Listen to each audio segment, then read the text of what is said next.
Live from Lexington, Kentucky. That's right, we're in horse country, folks.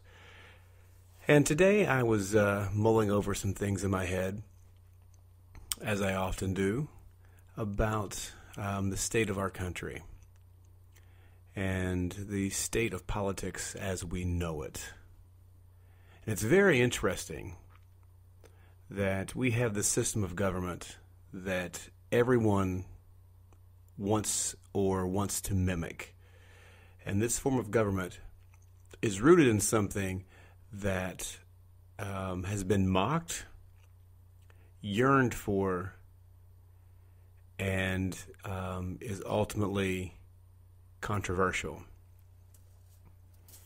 Our system of government requires morality.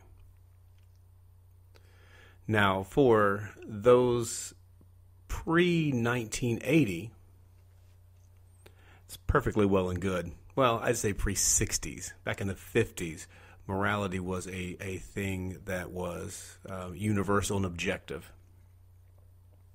But since then, in the 60s and 70s, when we had this great movement of postmodernism coming through, and relativism, which means all opinions are equally valid. That's right. Everybody's opinion is equally valid. Even those who disagree with the opinion that all opinions are equally valid, that is equally valid and equally correct. So we start off our footing with what we call a self-refuting statement or circular reasoning.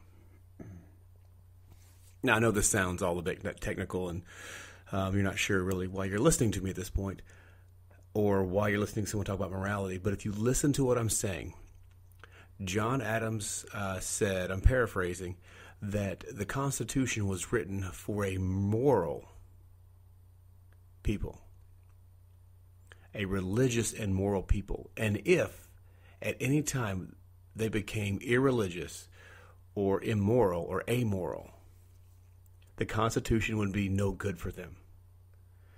Now, what you have is you have people on both sides, all sides, not both sides.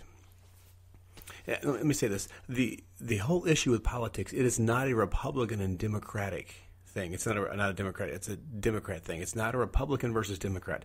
That's a two-party system. And George Washington himself said if this country falls into a two-party system, they will tear each other apart. That's what you're seeing, people voting on party lines. It's not about party lines. It's not about the two-party system. It's about the Constitution, and it's about morality. Now, those of you that think, when I say this, and when I'm talking about morality, I'm talking about love. I'm talking about doing what is right.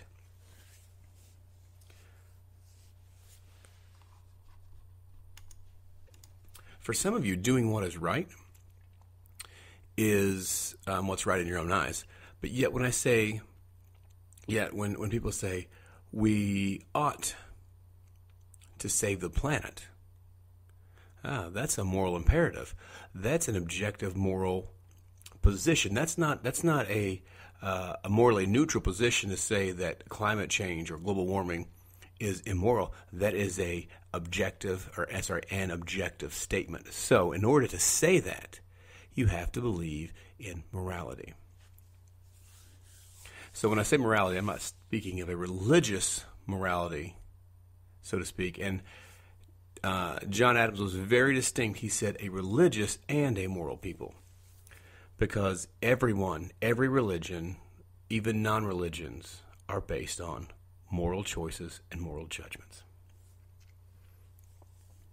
And so when I'm saying this, when you look, there was recently, I heard on the radio that there was an ISIS member who went over and got into a refugee camp, infiltrated, put himself in there.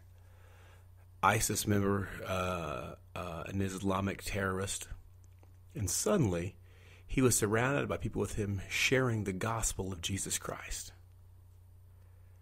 And he saw the love they had one towards another, which is what the Bible talks about.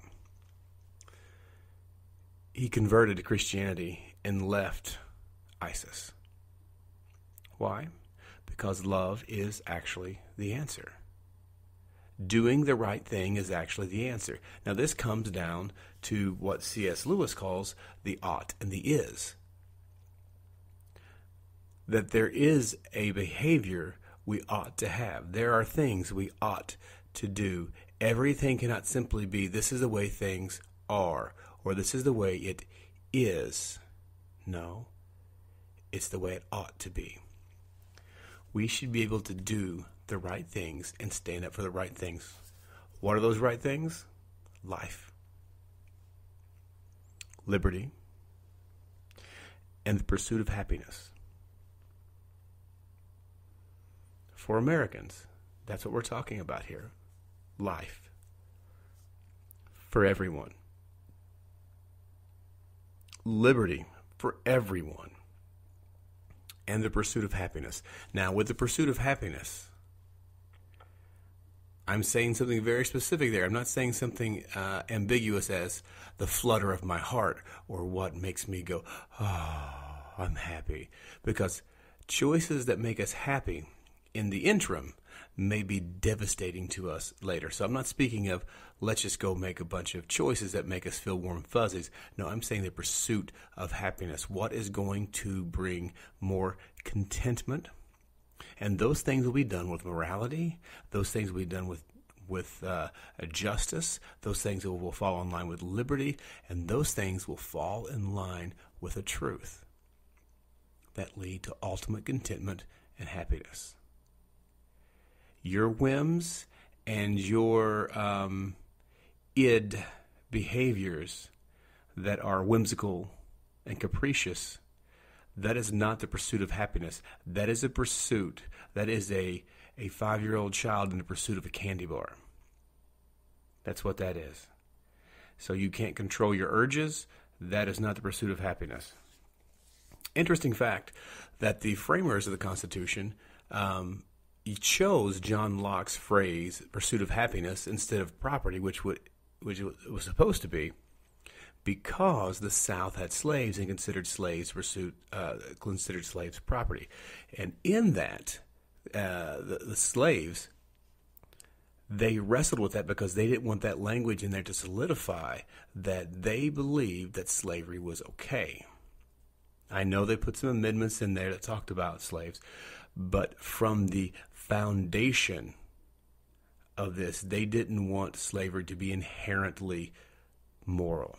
And it was a struggle. And so thereby they said, instead of property, by which the Southern slave owners could come and say, this is property, they put in pursuit of happiness, so they wouldn't have that footing there to say this is part of the American, quote-unquote, dream. They didn't call it the American dream back then, but that's the American ideal. And so when I'm thinking about this today, I'm thinking about it honestly is about love wins. The reason why this country has done what it's done, the reason why this country has exceeded expectations of both the framers and those who expected us to fall because of the choices we made, it's also because of the other choices we made. We chose to stand up for life. We chose to stand for human rights violations. When we went in and did something wrong to a country, we always went back and repented and tried to make it better. How many countries do you know in the course of human history defeat an enemy, destroy them, come and say, hey, are we good? Okay, let's rebuild you. Did you learn your lesson? Fantastic, let's rebuild you. Japan, Germany, we went in and helped reconstruct them because it was the right thing to do. We need to choose to do the right thing because it's the right thing to do. And I believe it was Aristotle that said, the more you do the right thing, the easier it becomes to do the right thing. Those are just some of my thoughts today, and we will see you next time on God and Politics. Have a great day.